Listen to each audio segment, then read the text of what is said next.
Good evening, everyone. Thank you so much for taking the time to join us on our first lesson for 2024. So I should actually say welcome to our first lesson for 2024, and thank you so much for taking the time.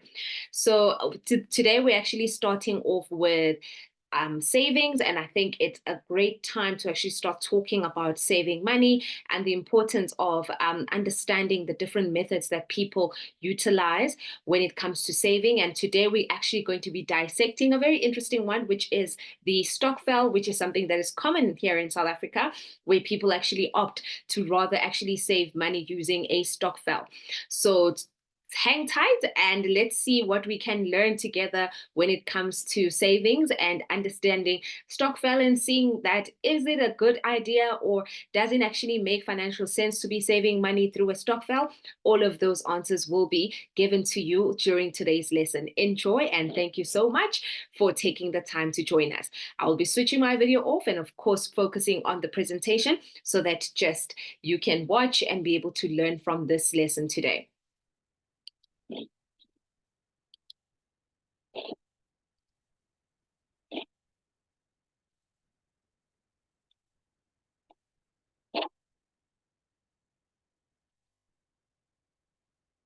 Alrighty, let's kick it off. So, of course, are stokvels for saving? That's the first question that I'm asking you. And I want you to think about this because it is a thought-provoking kind of a question. And as I mentioned, a lot of people actually opt to rather actually utilize a stokvel as a form of saving. So part of this will be us actually dissecting a stokvel and what a stokvel actually is.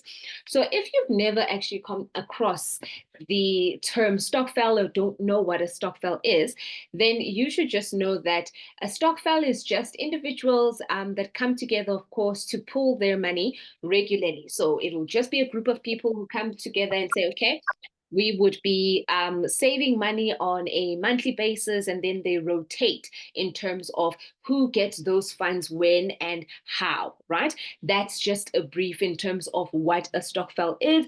It's just a group of people that come together and then they put this money aside.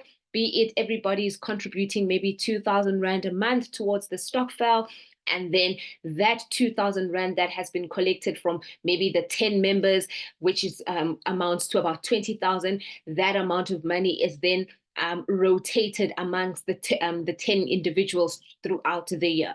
All right. So each individual gets an opportunity to get the lump sum of this particular stokvel. All right. And then we want you to then talk about saving. What is the concept of saving? I mean, ideally saving, it's just for you to be able to put money aside and or be it your income, your resource, additional income that you might be receiving or earning, and you put this money aside for future use instead of you spending it for whatever reason. Okay, so the concept of saving just means exactly that. Taking what you've earned or what you've made, then you take it and you put it aside and you try to actually save that amount of money for future use instead of spending it at that point in time. Okay, so thinking around the concept of saving and understanding the concept of a stokvel, right? And we try to see why people opt for stokvels versus saving their money at a bank or actually taking the initiative to save their own money, aside from having a stokvel to contribute to on a monthly basis. Okay, and the reason that I wanted us to talk about this is especially because I've mentioned this previously, is that we've got a Money Matters WhatsApp group where individuals are able to actually communicate and talk about money. We have a lot of chats about money, and people are able to actually ask questions around money. And one of our participants, came up and actually asked this question to me around stokvels and says, "Hey, Nonjabulo, I actually I'm thinking about rejoining my stokvel. Is this something advisable?" So I said, hey, can I use your example as our case study for our next lesson, especially because we're talking about saving? And I said, what a great way to start the year when we start talking and thinking about saving and actually looking at the concept of stokvel, since it's such a popular form of saving in South Africa.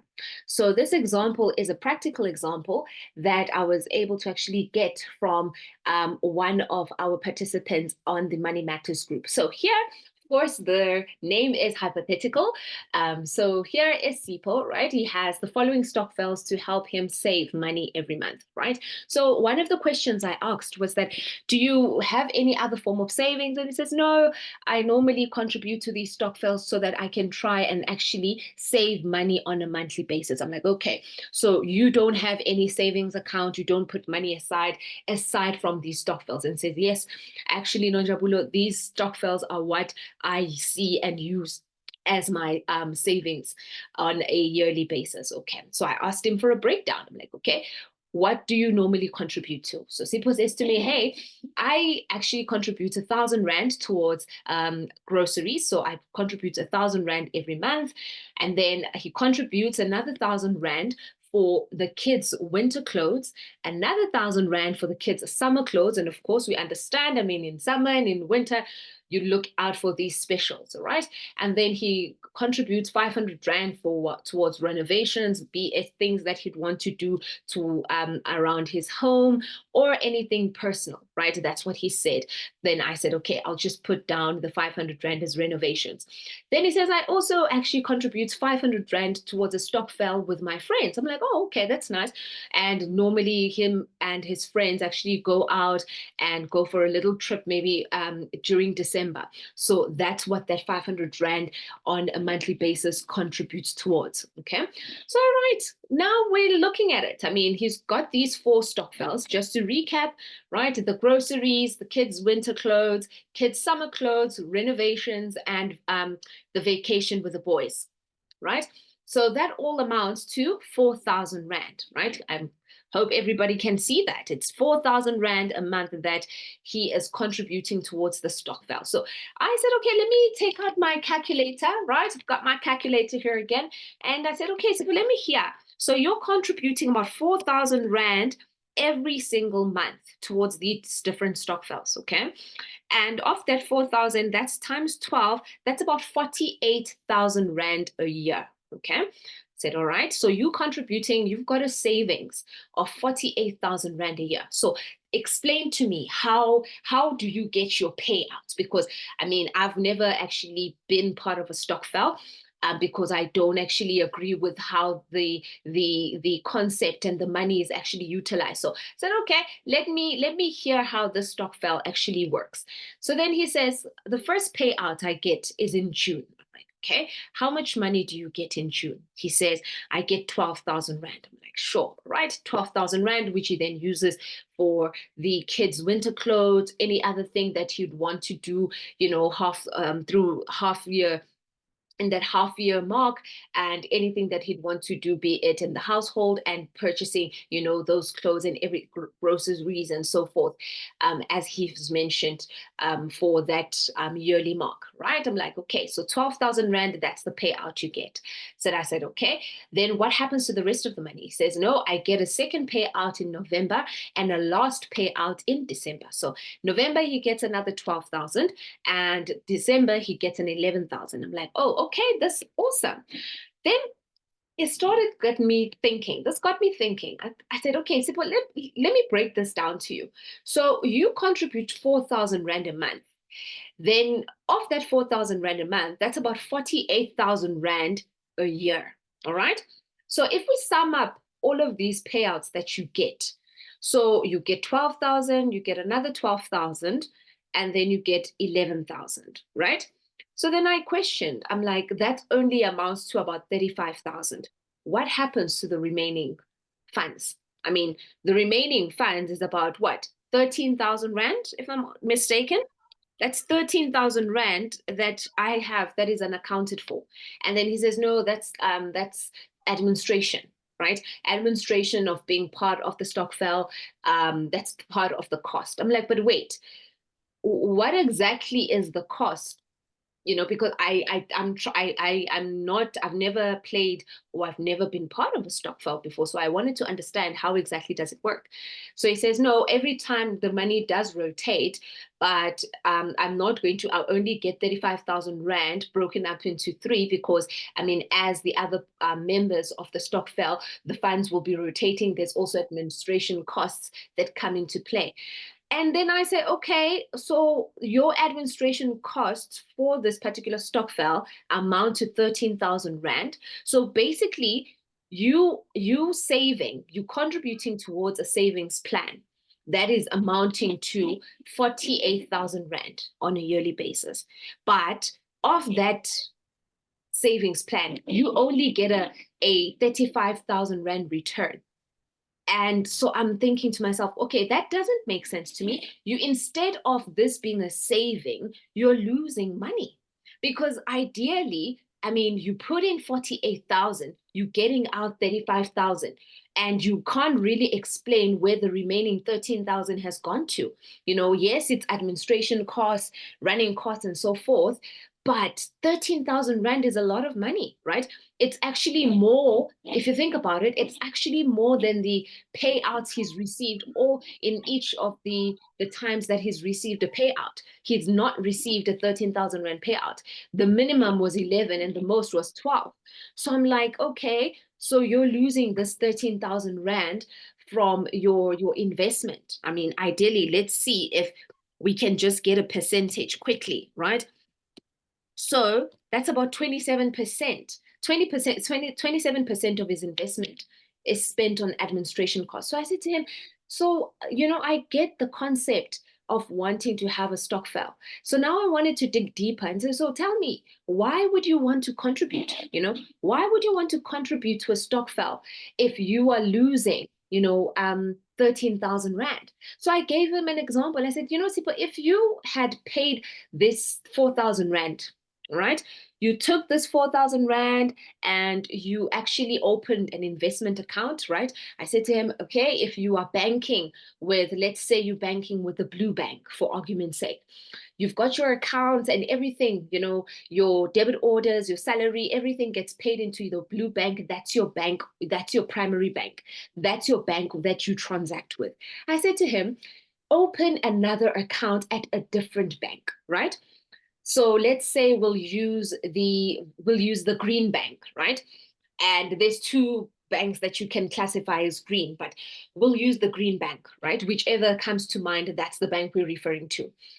And I said to him, open a separate account, right? From a different bank. Okay, so we will open an investment account at the green bank, a savings account at 32-day notice. That's what I said to him. Open a 32-day notice.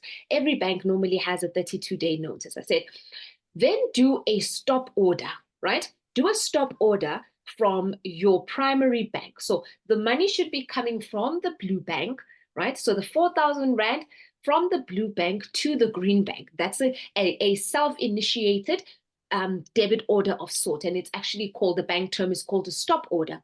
So every month when you get paid, so if you get paid on the 25th of every month, that stop order will kick off just like a debit order.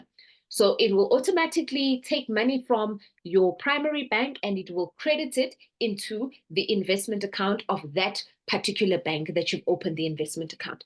I said to him, Sipho, the reason I'm advising you to do this, it's because if you had put this money aside, right, in an investment account, whichever bank, you realize that you could have earned your contributions of 48,000 Rand. We haven't included any interest that you could have been earning, right? Potentially, because of course, when you put money in the bank and it's an investment account, you will be earning a percentage of interest. So I said, interest aside, you do realize that you could have earned yourself your total amount of 48,000 Rand come December. And you could initially tell yourself, since you normally take 3 payouts, I mean, the last 2 are actually they're not even months, they're probably days apart, one in November, one in December.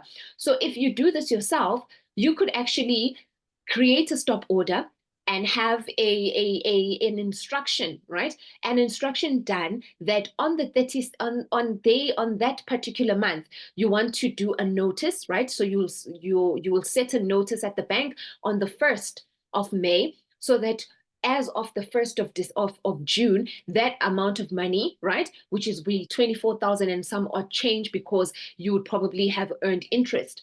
Then you do a withdrawal, right, of that 24,000. And if it's going to be too much, then you withdraw the amount of money that you require. You put a notice to say, okay, I would like to maybe get a notice of maybe 15,000 Rand for June, that I need to utilize those funds for whatever reason.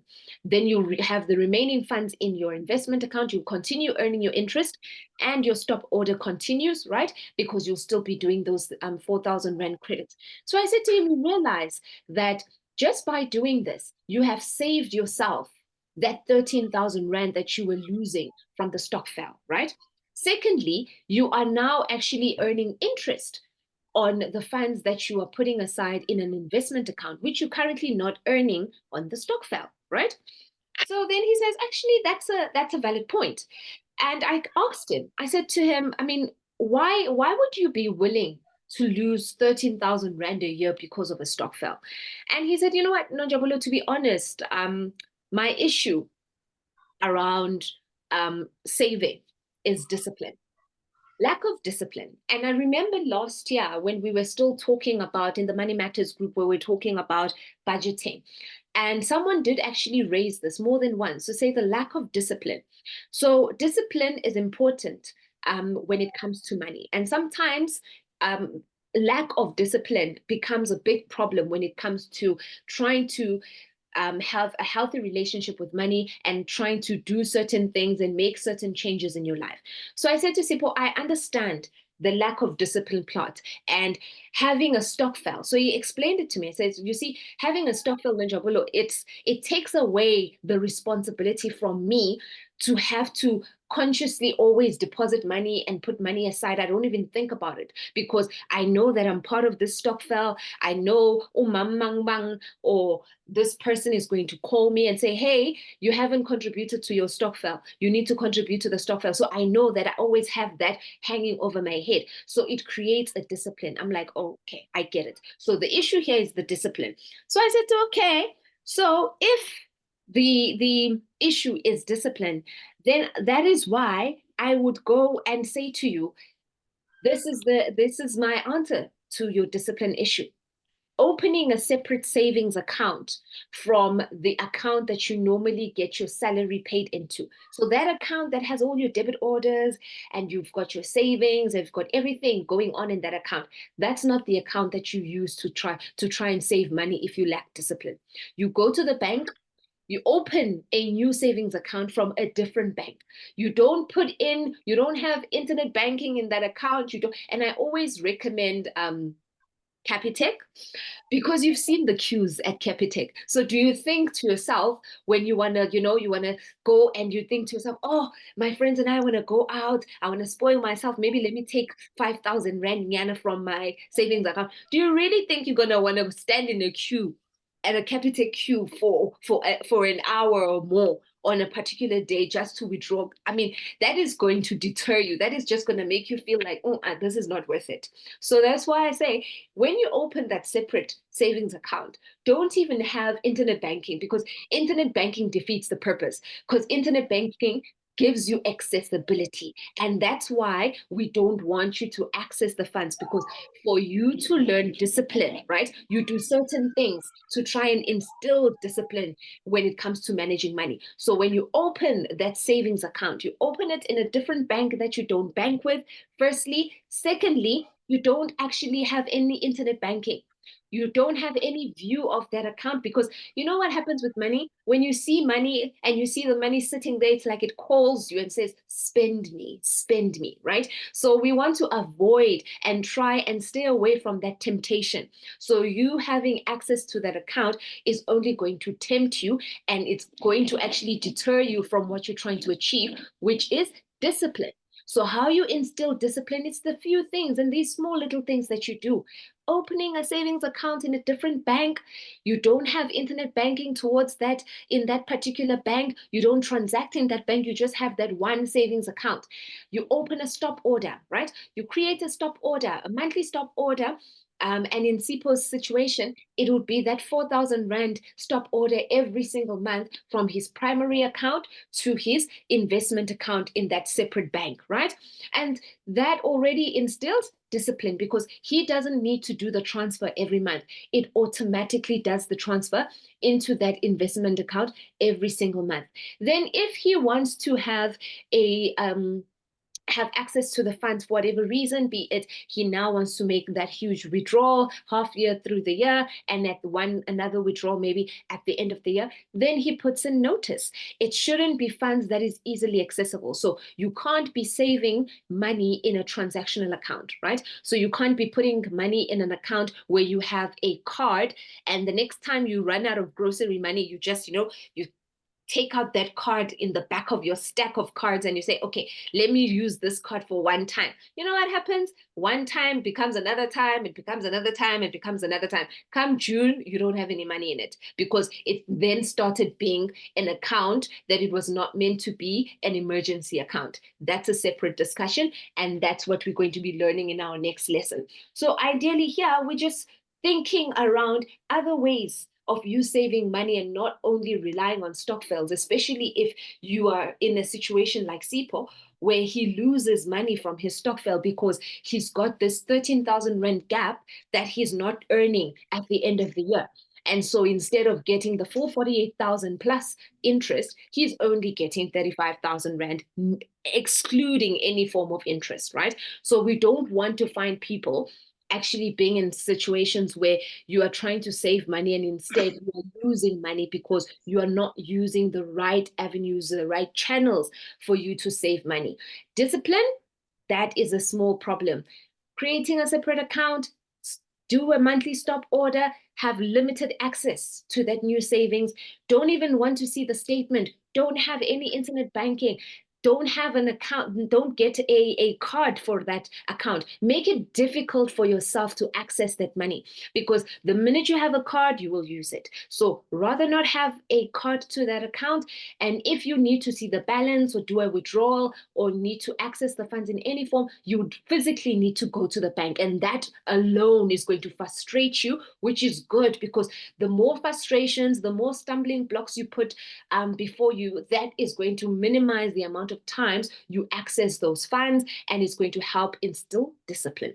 The next time you do it for the first year, by the second year, it's going to become second nature to you. And then you can open a separate account, a different account for a different purpose.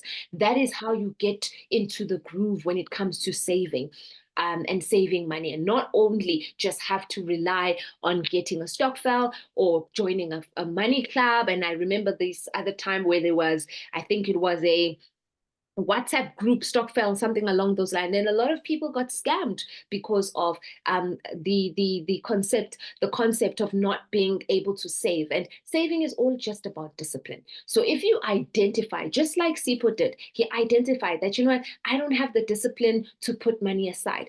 Then we try and find a solution as to what is the deterrent to you from what is deterring you from actually being able to save that money. Identify what your problems are and where your problem lies so that you can be able to solve that problem and stop making it a hindrance for you to start saving money. So like Sipo, discipline. Now he's got a solution towards the discipline issue when it comes to not having someone nag him to save the money. But now he's got his own way of saving money through a savings account in a different bank and creating a monthly stop order, right? So are stokvels for saving, right? No, if it's making you lose money, right? Because ideally saving means you're putting money aside and that money should be increasing, not decreasing. So in this instance, like Sipo's scenario, his stokvel was not helping him save money because he was losing 13,000 Rand that he couldn't account for. So if I calculate how many times, I didn't go to that extent, but if we think about it, let's say Sipo has been playing the stokvel for the past 3 years. So in just 3 years, he's lost right? And he's been contributing that 4,000 Rand for the past 3 years towards these stokvels, right? He's lost 39,000 Rand in those 3 years, right? It's a large sum of money. 13,000 Rand alone in a year is a lot of money. So we cannot afford to be losing money in this day and age. The economy is not right, right?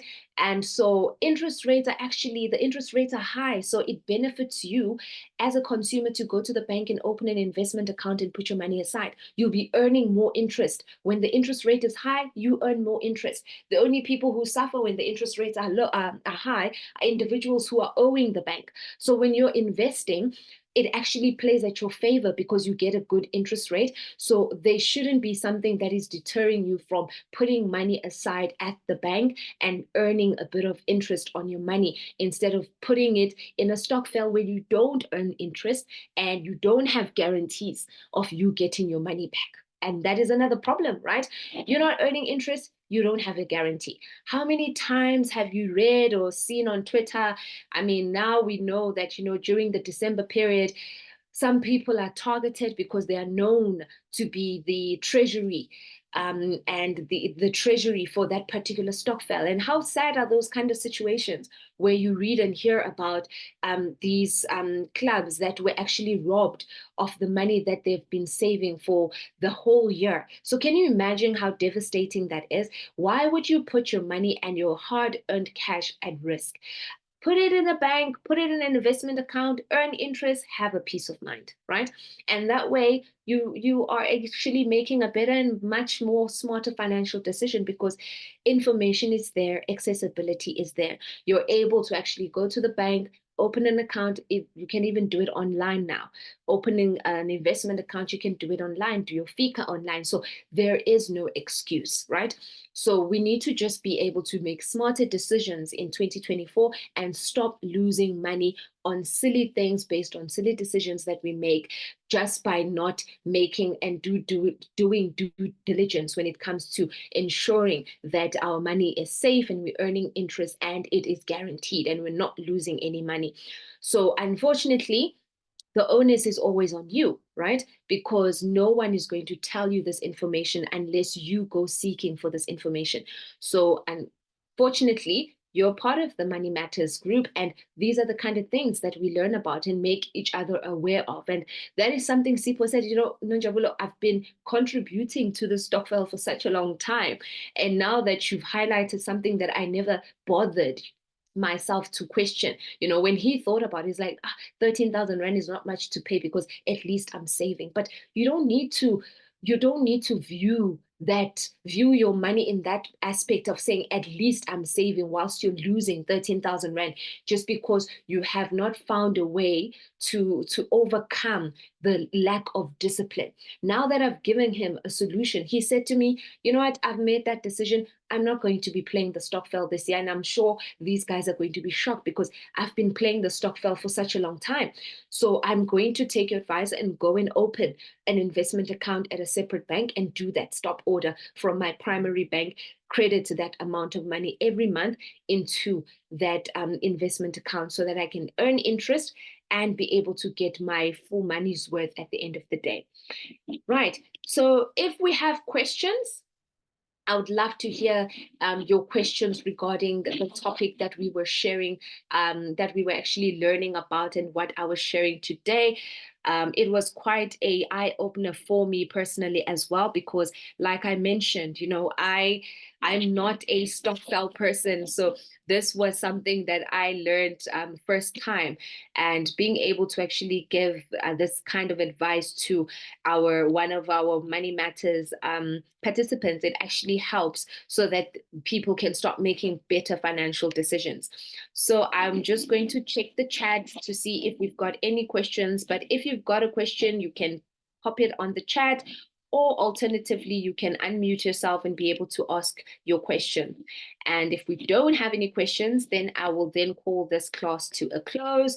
So I will just give us maybe a minute or so to see if we've got any questions or any comments that people would want to make regarding stokvels, and then we'll be able to see from there.